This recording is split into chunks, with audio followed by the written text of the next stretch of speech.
told your friend you're not okay? And tell me what's wrong and why you never said you. Alors, à votre avis, par quel bâtiment on va commencer?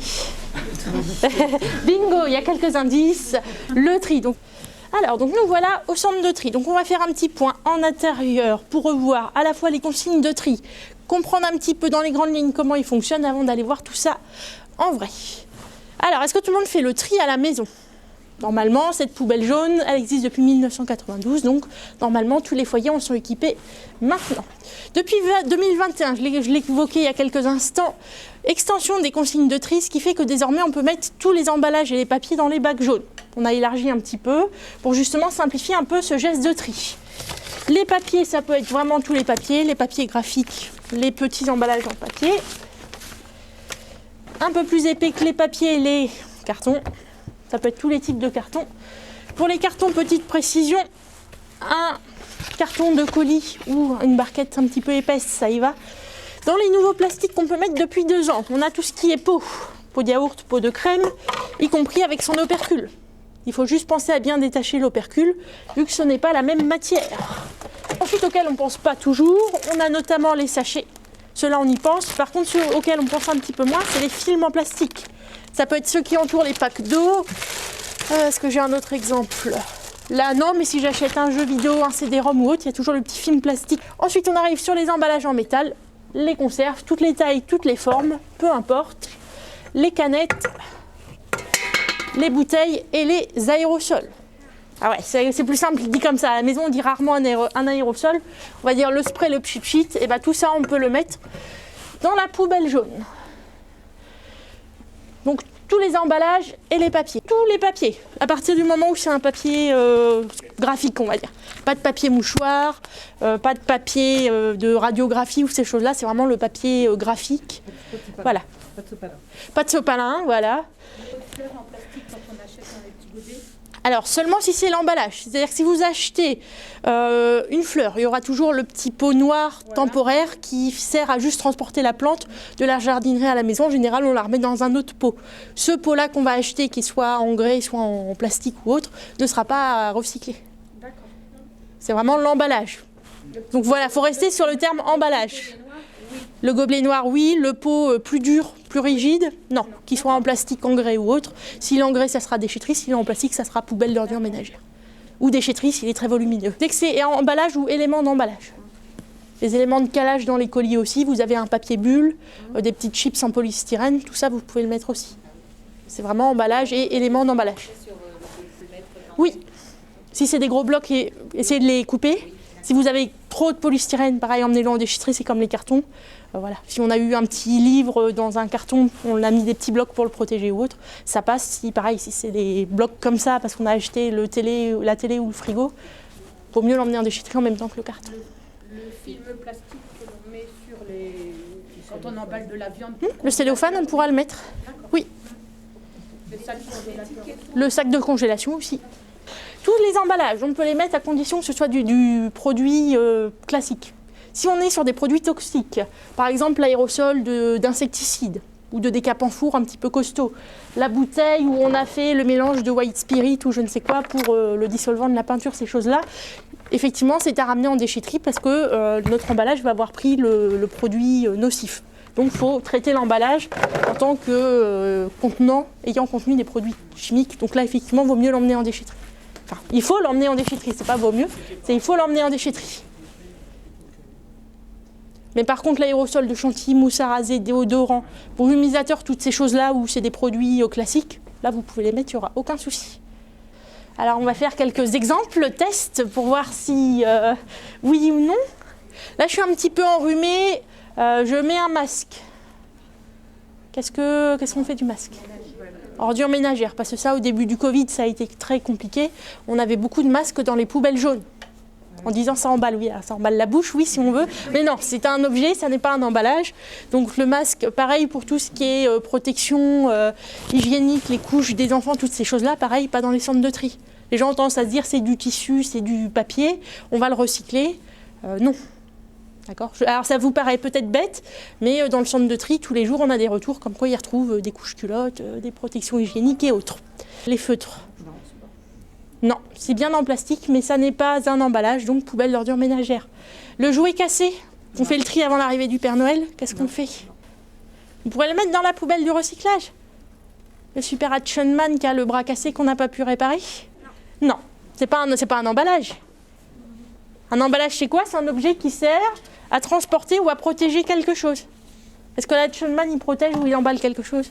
Bah non, c'est lui, l'objet qu'on achète. Donc la boîte de l'Action Man, on pourra le mettre, mais pas la petite figurine. Ok, quelques autres exemples. Hop. Tout le monde voit ce que c'est? Le verre. Vous êtes d'accord? Pourtant, le pot de confiture, c'est bien un emballage. La bouteille de vin aussi. Ah, et là, vous n'êtes pas d'accord avec moi? Non, non, c'est ta part. Oui, c'est bien un emballage, mais il sera à mettre dans les bornes à verre. Le verre, surtout pas dans les poubelles jaunes. Ça risque de blesser. Un peu incrustés dans les goulots ou autres. Les cerclages, ces choses-là. Vous les laissez avec. Eux, ils ont des systèmes pour récupérer les petites parties métalliques, ces choses-là. Le couvercle ou le plastique. Les couvercles du pot de confiture, vaut mieux les enlever, les mettre dans la poubelle jaune. C'est un élément d'emballage. C'est le couvercle de mon pot, mais il fait bien partie de cet emballage. Donc le verre dans le verre et le couvercle à l'intérieur. Est-ce que c'est bon pour tout le monde sur les consignes de tri? Plus de petits doutes? Si vous pouvez essayer de l'enlever. Sinon, au recyclage, ça partira. C'est comme d'ailleurs les papiers, petite précision, vous faites bien de le dire. Hop, j'en ai pas là. Mais, hop, là, pareil. Non, je l'avais pas. Sur un papier, une enveloppe à fenêtre ou ce genre de choses, dans les papiers, tout ce qui est impureté, de toute façon, les agrafes, les cols, les petites étiquettes, ces choses-là, ça remonte au niveau de leur cuve à eau. Donc après, ils éliminent les impuretés comme ça. Donc il n'y a pas besoin de s'embêter à enlever les agrafes sur le journal. Les cahiers des enfants à spirale ou ces choses-là, pareil, on ne s'embête pas à dégrafer toutes les feuilles. On le laisse comme ça et les parties métalliques ou en plastique, on arrivera à les éliminer. Autre chose auquel on ne pense pas et qui pourtant sont très problématiques dans les centres de tri, les piles. Ça, on a beaucoup de soucis. Les gens qui nous mettent des jouets avec les piles encore à l'intérieur, ou juste même la pile brute comme ça. Vous regarderez, il y a certains déchets qui ont ce logo-là, une poubelle avec une croix dessus, ce qui veut bien dire ne pas les mettre dans les ordures ménagères. On en reparlera une fois de l'autre côté, elles sont très problématiques, mais dans les centres de tri également. Les piles, elles vont être récupérées par les différentes machines. Si elles arrivent dans les presses à balles à la fin, on les compacte. Une fois compactées, ça peut créer des explosions. C'est-à-dire qu'on reste dans ces matières-là quand même. Papier et carton, plastique, métal. Si c'est de la terre cuite, ça va être une autre filière. Si c'est du bois, c'est encore une autre filière. Donc voilà, il ne reste plus beaucoup d'exceptions dans tout emballage dans la poubelle jaune. Mais voilà, il reste encore des petites choses comme ça. Ça pourrait passer. Niveau volume, en général, pour les bidons et les boîtes, on dit maximum 5 litres. Donc là, j'ai pas le... J'ai en grammes, j'ai presque 1 kilo, mais voilà, ça serait presque le maximal. Effectivement, il ne faut pas que les déchets soient trop volumineux. Si on prend je n'ai pas d'exemple, mais un gros seau en plastique, non, là, ça sera déchetterie. Normalement, c'est fait pour que tout le monde arrive à voir quand même, mais c'est toujours plus simple comme ça. Tous les jours, presque, sans nous en rendre compte, nous sommes à l'origine de grandes aventures. Tiens, par exemple, cette boîte de conserve, eh bien, on lui offre une nouvelle vie en la jetant dans cette poubelle. Tout commence par un camion qui vient chercher les déchets chez vous pour les acheminer jusqu'à l'usine de tri de Guichainville. Une fois arrivés, les déchets sont pesés dans les camions sur un pont bascule. Et puis, l'histoire peut commencer. Parce que, oui, les déchets ne sont pas au bout de leur voyage lorsqu'ils atteignent la chaîne de tri. Celle-là même où vous êtes en ce moment. Très très grand, 5000 m², 12 mètres de hauteur, mais il a fallu faire rentrer un process assez complexe et assez volumineux dans un tout petit espace, donc il y en a partout. Les machines, elles sont vraiment sur les 12 mètres de hauteur, et voilà, il a fallu jouer un petit peu à Tetris pour essayer de caser tout ça, ce qui fait que c'est assez peu visuel. Il y en a un petit peu partout, c'est compliqué, dans le centre de tri on pouvait se déplacer plus facilement entre les machines, voilà, là c'est un petit peu plus... Voilà, ça se croise un petit peu plus, on ne peut pas plus aller à l'intérieur du circuit pour voir les machines de près. Donc voilà, ça permet de présenter, de voir un petit peu. Et voilà, comme ça nous on aura un œil un petit peu plus global après. Il y aura pas mal de choses qu'on peut voir de plus près, mais pas toutes les machines. Alors, donc première étape, vous avez vu nos déchets arriver, ils sont déposés directement au sol. Ça nous fait un grand tas, comme une montagne de déchets. C'est récupéré par un engin et mis ensuite sur les tapis roulants. Les tapis roulants, vous verrez, c'est assez impressionnant. Il y en a plus d'une centaine dans tout le centre de tri. Ce centre de tri est quand même très très efficace vu qu'il a quand même une capacité de 35 000 tonnes de déchets à l'année. Il est très performant et surtout très rapide, jusqu'à 9 tonnes de déchets par heure. Là où c'est le plus impressionnant, c'est quand on voit les gens encore trier, on voit que la cadence est quand même rythmée. Donc première étape, une fois qu'on a mis ces déchets sur les tapis roulants, on va les séparer par grandes catégories. Donc on a deux types de machines qui vont faire des premiers criblages, soit en secouant les déchets, soit aussi en les faisant rebondir. C'est un petit peu les deux. On va séparer les corps creux des corps plats. C'est comme ça qu'on arrive à extraire les cartons et les papiers assez rapidement. Ça va tomber sur la machine, ça va les faire rebondir. Tout ce qui est plat par mouvement mécanique va remonter. Tout ce qui est creux avec de l'air dedans va retomber en bas. Et c'est comme ça qu'on arrive, en le faisant plusieurs fois, à répartir déjà un petit peu. Première matière qu'on va séparer, la plus facile à faire, c'est le métal. C'est tout simplement une roue aimantée au-dessus du tapis. Donc nos déchets passent en dessous. Si c'est métallique, c'est pris par l'aimant, c'est ramené sur un autre tapis. Si ça n'est pas métallique, ça retombe en contrebas et ça passe sur les machines suivantes. L'aimant est assez présent, rapidement dans le process pour justement éviter que ça arrive jusqu'aux personnes qui trient à la main. Là, l'aimant pour récupérer les métaux, ça a toujours été. C'est très efficace. On est loin de l'aimant du frigo. Il est assez impressionnant. Donc voilà, il est très efficace et ça permet de trier à coup sûr tout ce qui est en métal. Attention, certains métaux ne sont pas récupérables par l'aimant. Vous ferez l'expérience à la maison avec une canette. Certaines sont en acier et ça va coller avec un aimant. D'autres ne sont pas, c'est en aluminium. L'aluminium, comment on le trie? On va le trier avec le courant de Foucault. C'est un champ magnétique inversé. Faites l'expérience à la maison, on prend deux aimants, il y a deux côtés qui collent.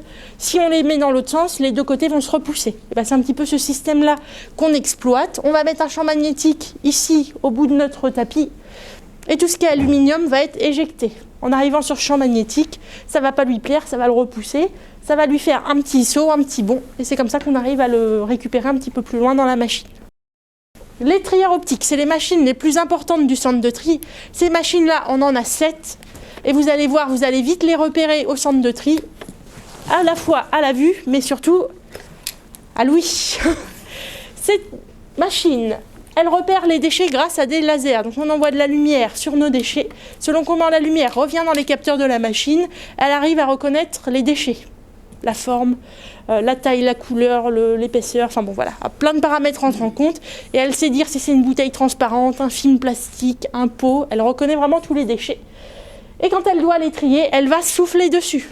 C'est pour ça que je vous dis, on va surtout les reconnaître à l'ouïe, parce que justement, cette machine qui envoie du souffle en permanence, ça fait beaucoup de bruit. De toute façon, vous les verrez. Là, ce qu'on entend, c'est plutôt le roulement des moteurs. Mais voilà, quand on rentre dedans, il n'y a pas d'équivoque, on les entend, elle sait qu'elles sont là et qu'elles travaillent. On entend vraiment les psh, psh des souffleries tout le temps. Donc il y en a 7, ce qui permet vraiment d'affiner au maximum le tri et de trier justement tous ces différents plastiques qui nous embêtaient un petit peu il y a quelques années et qu'on ne pouvait pas toujours trier. Ensuite, arrive la dernière étape qui est justement le tri à la main. Les trieurs, on leur demande non plus de récupérer les déchets qu'on va pouvoir recycler comme c'était dans les anciens centres de tri. Maintenant, ils vont faire le contrôle qualité et vérifier que les machines n'ont pas fait d'erreur. Donc ils sont par filière, il y a 13 filières en bout de chaîne. Et ensuite, ils sont 2 ou 3 sur chaque tapis à vérifier que les machines n'ont pas fait d'erreur. Deux possibilités, ça vous pourrez le voir aussi, ils ont à côté d'eux 2 boîtes différentes. Une boîte retour à la case départ, on peut l'appeler comme ça, retour valorisation. C'est ma bouteille en plastique qui s'est trompée, qui est allée sur le tapis des papiers. Dans les cartons, un film plastique qui s'est enroulé dedans, ce genre de choses. Le trieur le récupère, le met de côté. C'est un tapis qui revient au début du centre de tri et notre emballage refait son circuit jusqu'à arriver sur le bon tapis final. Ou alors, c'est un objet qui n'avait rien à faire dans notre poubelle jaune. Dans ce cas-là, on le prend et on le met dans la boîte erreur. Et dans ce cas-là, une fois qu'elle est pleine, on l'envoie dans l'autre usine avec les ordures ménagères. Les erreurs les plus fréquentes, c'est ce que je vous disais tout à l'heure, c'est tout ce qui va être textile, produits d'hygiène, les objets en plastique, les piles, les batteries, les médicaments, tout ce qui est produit médical un peu spécifique, les seringues, les poches médicales, toutes ces choses-là, voilà, c'est des erreurs qu'il y a assez régulièrement. Une fois qu'on a assuré le contrôle qualité, c'est ensuite une machine qui fait tout automatiquement, qui va capter le poids qu'il y a dans les conteneurs de stockage des déchets. Quand il y en a assez, ça va sur un tapis qui les envoie vers une presse pour justement compacter nos déchets en cubes. Ces cubes, on les appelle des balles, assez paradoxal d'ailleurs, des cubes qu'on appelle des balles. Donc à la fin, on fait des balles de déchets. Une balle, c'est quand même assez volumineux. Là, on va être en hauteur et assez loin, donc on a du mal à s'en rendre compte, mais ça fait environ 1 mètre cube. Donc 1 mètre de hauteur, quasiment aussi grand que toi, 1 mètre de largeur, 1 mètre de profondeur. Et les balles, elles peuvent peser jusqu'à 1 tonne pour les plus lourdes. Pourquoi est-ce qu'on les met en balles? Tout simplement pour pouvoir les transporter plus facilement ensuite dans les camions qui vont les emmener direction le recyclage. Ici, on est bien au centre de tri. Donc l'intérêt de ce centre de tri, c'est justement de pouvoir dire aux habitants, vous mettez tous vos emballages, toutes les matières dans la poubelle jaune. Nous, on resépare pour envoyer au recyclage, mais on ne fait pas de recyclage directement dans les centres de tri. Souvent, il y en a qui viennent au CETAM en se disant « Ah bah zut, on n'a pas vu comment recycler nos papiers ou nos bouteilles. » Non, nous, on est le centre de tri, c'est vraiment l'étape intermédiaire. On resépare les matières comme nous demandent les recycleurs et après, on leur envoie pour là refaire justement les nouveaux objets. Au niveau du centre de tri, c'est le territoire du CETAM, donc toute la grande zone d'Évreux, donc le côté sud-est du département, le SIGOM, qui est la partie Louviers, toutes ces choses-là, et la Glossener, qui est votre partie à vous. Donc ça représente pas mal, 35 000 tonnes à l'année. Parce que l'air de rien, le fait de secouer tous ces déchets, de laisser les machines faire, ça brasse pas mal de poussière. Donc là, il peut paraître quand même un peu poussiéreux, mais voilà, si les agents ne nettoyaient pas régulièrement toutes les machines, tous les espaces, voilà, c'est très compliqué. Donc ils font un travail de fourmi. Tous les jours ils reviennent, il y a des déchets qui sont retombés des tapis, toutes ces choses-là. Mais voilà, c'est quand même des petits métiers, enfin des métiers importants. Les conducteurs d'engins, ceux qui vont être là pour la maintenance, l'entretien, la réparation des déchets. Donc voilà, plus de machines pour le tri, mais toujours autant d'humains pour entretenir ces machines et faire tout ce qu'il y a autour aussi de ce tri des déchets. I know you told your friend you're not okay. And tell me what's wrong and why you never said you felt that way. And guess you're trying to stay strong and fake a smile until I look away. But I've known you too long, it hurts to watch your blue eyes fade to gray as you fade away. As you fade away. Yeah, I'm about to fade away, cause every time I wake up I feel like it's Monday. Something's going wrong with all the chemicals up in my brain. All of a sudden I don't look at anything the same way. Gotta build up of my thoughts sitting in an ashtray. I'm sorry that I'm so inconvenient, okay. Just let me be me and I'll stay out of your way. I can see the way you look at me, I'm such a disgrace. I never really asked to be brought into this place. You wanna love me? Well then baby I have a taste. All the highs and the lows, no you'll never be the same. I don't really wanna hurt you but I can't.